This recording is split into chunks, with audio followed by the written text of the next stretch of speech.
नमस्कार दोस्तों, आपका फिर से स्वागत है मेरे YouTube चैनल SSGK स्टडी में।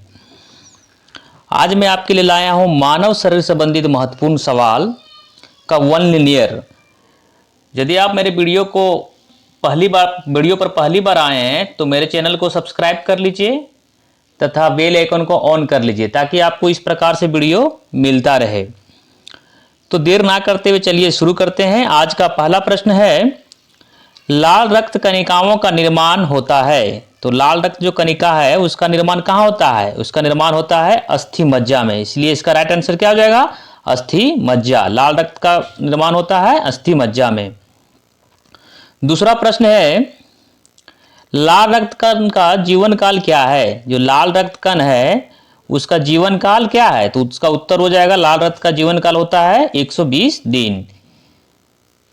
तीसरा प्रश्न है, श्वेत रक्त कण व्हाइट ब्लड सेल का जीवन काल कितना होता है? तो श्वेत रक्त कण का जीवन काल कितना होता है? 1 से 4 दिन। इसीलिए इसका राइट आंसर क्या हो जाएगा? 1 से 4 दिन। चौथा प्रश्न है, श्वेत रक्त कण को क्या कहा जाता है? श्वेत रक्त कण को क्या कहा जाता है? श्वेत रक्त कण को कहा जाता है ल्यूकोसाइट। इसलिए इसका उत्तर क्या हो जाएगा? ल्यूकोसाइट। पांचवा प्रश्न है, लाल रक्त कण को कहा जाता है, लाल रक्त कण को क्या कहा जाता है? एरिथ्रोसाइट कहा जाता है। क्या कहा जाता है? एरिथ्रोसाइट कहा जाता है। छठा प्रश्न है, शरीर का ताप नियंत्रण कहाँ होता है? जो शरीर का ताप का नियंत्रण होता है वो कहाँ होता है? किस ग्रंथि में? वो होता है हाइपोथैलेमस ग्रंथि में। इसलिए राइट आंसर क्या होगा? हाइपोथैलेमस ग्रंथि। नेक्स्ट प्रश्न है, मनुष्य की सर्वदाता रक्त समूह कौन सा है? जो मनुष्य को सर्वदाता रक्त समूह कौन सा है? वो है ओ। इसीलिए इसका राइट आंसर होगा ओ। आठवां प्रश्न है, मनुष्य की सर्वग्राही रक्त समूह कौन सा है? मनुष्य की सर्वग्राही रक्त समूह कौन सा है? वो है ए बी। ठीक है, याद रखिएगा, मनुष्य के सर्वग्राही रक्त समूह ए बी है और जो सर्वदाता है वो ओ है। नौवां प्रश्न है, रक्तचाप मापने के यंत्र को क्या कहा जाता है? रक्तचाप जो मापने का यंत्र होता है उसको क्या कहा जाता है? स्फिग्नोमेनोमीटर। क्या कहा जाता है? स्फिग्नोमेनोमीटर कहा जाता है। 10वां प्रश्न है, ब्लड बैंक क्या कहलाता है? ब्लड बैंक कौन सा कहलाता है? फलिहा या स्प्लीन को क्या कहते हैं? ब्लड बैंक कहते हैं। 11वां प्रश्न है, भोजन का पाचन प्रारंभ होता है, जो भोजन का पाचन होता है प्रारंभ होता है कहां से? मुख से होता है। इसलिए राइट आंसर क्या हो जाएगा? मुख। पचे हुए भोजन का अवशोषण कहां होता है? तो पचे हुए भोजन का अवशोषण होता है छोटी आंत में। इसलिए इसका राइट आंसर होगा छोटी आंत। 13वां प्रश्न है, पित्त स्रावित होता है। पित्त स्रावित होता है, उत्तर होगा यकृत द्वारा। जो पित्त निकलता है वो यकृत द्वारा निकलता है और जमा होने के बाद किया जाए तो पित्ताशय में ये जमा हो जाता है। कहां पे जमा होता है? पित्ताशय में। निकलता है यकृत से, जमा होता है पित्ताशय से। नेक्स्ट प्रश्न है, विटामिन ए कहां संचित रहता है? तो विटामिन ए जो है कहां संचित होता है? ये होता है यकृत में। 15 नंबर प्रश्न है, शरीर की सबसे बड़ी ग्रंथि कौन सी है? जो शरीर की सबसे बड़ी ग्रंथि है यानी कि लार्जेस्ट ग्लैंड है, कौन सा है? वो यकृत है, जिसको हम क्या कहते हैं इंग्लिश में? लीवर।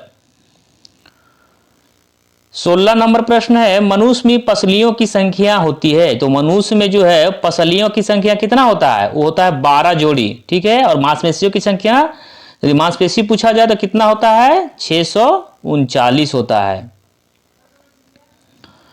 नेक्स्ट प्रश्न है, शरीर में हड्डियों की कुल संख्या है। जो शरीर में हड्डियों की कुल संख्या 206।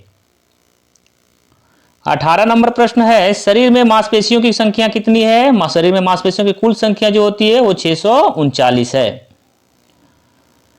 19 नंबर प्रश्न है, लार में पाया जाने वाला एंजाइम है। जो लार में एंजाइम पाया जाता है वह कौन सा एंजाइम होता है? वो होता है टाइलिन। लिंग निर्धारण कहां से होता है? जो लिंग का निर्धारण किया जाता है वो कहां से होता है? वो होता है पुरुष क्रोमोसोम पे। लिंग निर्धारण पुरुष के क्रोमोसोम पे निर्भर रहता है। ठीक है, 21 नंबर प्रश्न है, मनुष्य का हृदय होता है, मनुष्य का जो हृदय होता है वो क्या होता है, 4 कोष्ठीय होता है। इसलिए याद रखिएगा मनुष्य का हृदय जो होता है वो 4 कोष्ठीय में बटा हुआ है। 22 नंबर प्रश्न है, शरीर में गुणसूत्रों यानी क्रोमोसोम्स की संख्या कितनी पाई जाती है, वो होता है 46 और 23 जोड़ा। कितना होता है, 46। 23 नंबर प्रश्न है, शरीर का सबसे बड़ा अंग, शरीर का जो सबसे बड़ा अंग है वो कौन सा है, त्वचा है। और शरीर का सबसे बड़ा अंग त्वचा है। और सबसे बड़ा ग्रंथि का बात किया जाए, सबसे बड़ा ग्रंथि कौन सा है, यकृत है। और अंग की बात किया जाए तो सबसे बड़ा अंग है त्वचा। 24 नंबर प्रश्न है, शरीर की सबसे बड़ी कोशिका। तो शरीर की यदि सबसे बड़ी कोशिका की बात किया जाए वो है तंत्रिका तंत्र की कोशिका। सबसे बड़ी कोशिका तंत्रिका तंत्र की कोशिका, सबसे बड़ा ग्रंथि यकृत ग्रंथि। और जो सबसे बड़ी जो अंग होता है वो कौन सा होता है, त्वचा होता है। क्या होता है, त्वचा। 25 नंबर प्रश्न है, शरीर में अमीनो अम्ल की संख्या कितनी है। जो शरीर में अमीनो अम्ल की संख्या होती है कितने पाई जाती है, वो 22 होती है। कितना, 22। शरीर में प्रतिदिन मूत्र बनता है, जो शरीर में प्रतिदिन मूत्र कितना बनता है, वो होता है 1.5 लीटर। कितना, 1.5 लीटर। 27 नंबर प्रश्न है, मूत्र किसके कारण दुर्गंध देता है। जो मूत्र का जो दुर्गंध जो देता है उसके किसकी उपस्थिति के कारण होता है, वो यूरिया की उपस्थिति के कारण मूत्र में दुर्गंध आता है। 28 नंबर प्रश्न है, मानव मूत्र का अम्लीय मान यानी मानव मूत्र का पीएच मान कितना होता है। मानव मूत्र का पीएच मान होता है 6। और मानव रक्त का पीएच मान की बात किया जाए तो रक्त का पीएच मान कितना होता है, रक्त का पीएच मान कितना होता है। अगर आप यदि इसका जवाब जानते हैं कि रक्त का पीएच मान कितना होता है, आप तो कमेंट में बताइए रक्त का पीएच मान क्या है। इसको आप अगर जानते हैं तो कमेंट में बताइए। 29 नंबर प्रश्न है, शरीर का सामान्य तापक्रम, शरीर का सामान्य तापमान, शरीर का सामान्य तापमान कितना होता है। तो शरीर का सामान्य तापमान होता है 98.6 डिग्री फ़ारेनहाइट या 37 डिग्री सेल्सियस या 310 केल्विन। कितना होता है, शरीर का सामान्य ताप होता है 98.6 डिग्री फ़ारेनहाइट, 37 डिग्री सेल्सियस और 310 केल्विन। ठीक है, याद रखिएगा इसको। अगला नंबर प्रश्न है, मानव शरीर में टिबिया नामक हड्डी, जो मानव शरीर है उसका टिबिया नामक हड्डी जो पाई जाती है वो कहाँ पाई जाती है, पैर में पाई जाती है। कहाँ पे आती है, पैरों में। पैरों में टिबिया और फिबुला दोनों जो है कहाँ पाया जाता है, पैरों में ही पाया जाता है। 31 नंबर प्रश्न है, दांतों और हड्डियों की संरचना के लिए, दांत और हड्डियों की संरचना के लिए क्या आवश्यक तत्व है। दांत और हड्डियों दोनों के लिए कैल्शियम और फास्फोरस की उपस्थिति अनिवार्य होता है, इसीलिए इसके आंसर क्या हो जाएगा, कैल्शियम एवं फास्फोरस। 32 नंबर प्रश्न है, रुधिर को थक्का जमने से सहायक होता है। रुधिर को थक्का जमने में सहायक कौन करता है, वो होता है प्लेटलेट्स। क्या होता है, प्लेटलेट्स।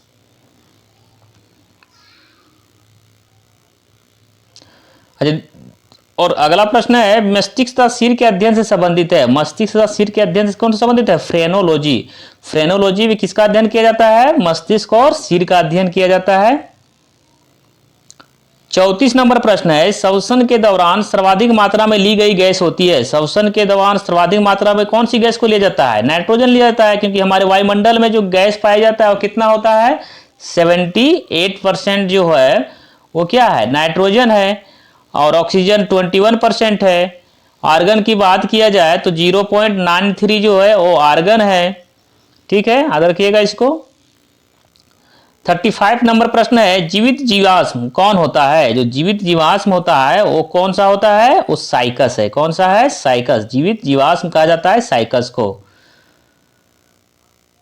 अगला प्रश्न है, मिनी माता रोग किसके कारण होता है। जो मिनी माता रोग होता है वो किसके कारण होता है, जल में मरकरी के प्रदूषण से। किसमें होता है, पारा की उपस्थिति के कारण होता है। जो प्रदूषण होता है जल में मरकरी के प्रदूषण के कारण मिनी माता रोग होता है। 37 नंबर प्रश्न है, मानव त्वचा का अध्ययन करने वाली विज्ञान क्या कहलाती है, डर्मेटोलॉजी। ठीक है। यदि त्वचा में कोई समस्या आए तो कौन सा रोग विशेषज्ञ के पास जाता है? डर्मेटोलॉजिस्ट के पास जाइएगा। कहाँ जाना है? डर्मेटोलॉजिस्ट के पास। इसलिए मानव त्वचा संबंधी अध्ययन करने वाले विज्ञान क्या कहलाती है? डर्मेटोलॉजी कहलाती है। 38 नंबर प्रश्न है, कीड़ों के अध्ययन को करने वाले जीव विज्ञान को क्या कहते हैं? कीड़ों का अध्ययन करने वाले विज्ञान को कहा जाते हैं? एंटेमोलॉजी कहा जाता है। क्या कहा जाता है? एंटेमोलॉजी। अगर आप जानते हैं कि कैंसर के अध्ययन को क्या कहा जाता है तो जवाब कैंसर में दीजिए। कैंसर के अध्ययन को क्या कहते हैं? कैंसर के अध्ययन को क्या कहा जाता है? कैंसर के अध्ययन को क्या कहा जाता है? अगर आप इसका जवाब जानते हैं तो कमेंट बॉक्स में बताइए। अगला प्रश्न है, पीत किस अंग के द्वारा पैदा किया जाता है? वही है, पीत जो है कहां से निकलता है? इसका कोई लगता है रिपीट क्वेश्चन है। यकृत से निकलता है। जमा कहां होता है? पित्ताशय में जमा होता है। कहां जमा होता है? पित्ताशय में जमा होता है। निकलता कहां से है? यकृत से निकलता है। 40 नंबर प्रश्न है, मानव शरीर में रुधिर बैंक क्या है? मानव जो शरीर है उसका ब्लड बैंक कौन है? तिल्ली। इसी को क्या कहते हैं? स्प्लीन कहते हैं। 41 प्रश्न है, शरीर में हीमोग्लोबिन का क्या कार्य होता है? शरीर में जो हीमोग्लोबिन होता है उसका क्या कार्य है? ऑक्सीजन का परिवहन। ये हीमोग्लोबिन के कारण ही जो मानव रक्त का रंग होता है वो लाल होता है। किसके कारण रक्त का रंग लाल होता है? हीमोग्लोबिन के कारण ही होता है। या किसका क्या कार्य है? ऑक्सीजन का परिवहन करना। 42 नंबर प्रश्न है, हीमोग्लोबिन में क्या होता है? तो हीमोग्लोबिन में क्या पाया जाता है? लोहा पाया जाता है। ठीक है, हीमोग्लोबिन में क्या पाया जाता है? लोहा पाया जाता है। 43 नंबर प्रश्न है, मानव शरीर में खून किसके उपस्थिति कारण नहीं जमता है? जो मानव शरीर में जो खून है उस किसके उपस्थिति कारण नहीं जमता है? वह हिपेरिन है। क्या नाम है? हिपेरिन है। हिपेरिन के कारण ही मानव शरीर में खून की उपस्थिति कारण यह जमता नहीं है। 44 नंबर प्रश्न है, रुधिर के प्लाज्मा में किसके द्वारा एंटीबॉडी निर्मित होती है? वो कौन सा है? वो लिम्फोसाइड है। क्या आंसर होगा इसका? लिम्फोसाइड। 45 नंबर प्रश्न है, लाल रक्त कणिकाओं का शमशान कहा जाता है। लाल रक्त कणिकाओं का शमशान कहा जाता है कहां? किसको कहा जाता है? फलिहा को कहा जाता है। किसको कहा जाता है? फलिहा को। 46 नंबर प्रश्न है, क्रेब्स चक्र क्या है? क्रेब्स चक्र एसिड होता है। क्रेब्स चक्र में किसका संश्लेषण किया जाता है? वो होता है पायरुविक अम्ल का। किसका संश्लेषण यानी निर्माण किसका किया जाता है? पायरुविक अम्ल को किया जाता है। पायरुविक एसिड को क्या होता है? क्रेब्स चक्र में संश्लेषण किया जाता है। 47 नंबर प्रश्न है, मानव शरीर में यूरिया का निर्माण होता है। तो मानव शरीर में यूरिया का निर्माण कहां होता है? यकृत में होता है। कहां होता है? यकृत में। इसलिए राइट आंसर क्या है इसका? यकृत। 48 नंबर प्रश्न है, रक्त की अशुद्धियां जो होता है किस अंग में जाकर छनती है? तो वृक्क में। कहां पे? वृक्क में जाके रक्त का जो अशुद्धि होता है वो वृक्क में जाके छनती है। कहां पे? छानने का काम कौन करता है? वृक्क। 49 नंबर प्रश्न है, श्वसन क्रिया संपन्न होती है। श्वसन क्रिया जो होती है वो कहां संपन्न होती है? वो श्वसन की क्रिया माइटोकॉन्ड्रिया वो दिया हुआ है माइटोकॉन्ड्रिया। श्वसन की क्रिया जो होता है वो माइटोकॉन्ड्रिया में संपन्न होती है। नेक्स्ट प्रश्न और अंतिम प्रश्न आज का है, सबसे छोटी ग्रंथि या जिसको हम मास्टर ग्लैंड बोलते हैं वो कौन सा है? सबसे छोटी ग्रंथि जिसको हम मास्टर ग्लैंड बोलते हैं वो कौन सा है? प्यूटरी ग्रंथि। क्या है? प्यूटरी ग्रंथि जो है वो सबसे छोटी ग्रंथि होती है। कौन सी ग्रंथि होती है? प्यूटरी ग्रंथि को सबसे छोटी ग्रंथि है। सबसे बड़ी ग्रंथि यकृत है। मिश्रित ग्रंथि की बात किया जाए तो वो कौन सा है? मिश्रित ग्रंथि कौन सा है बताइए?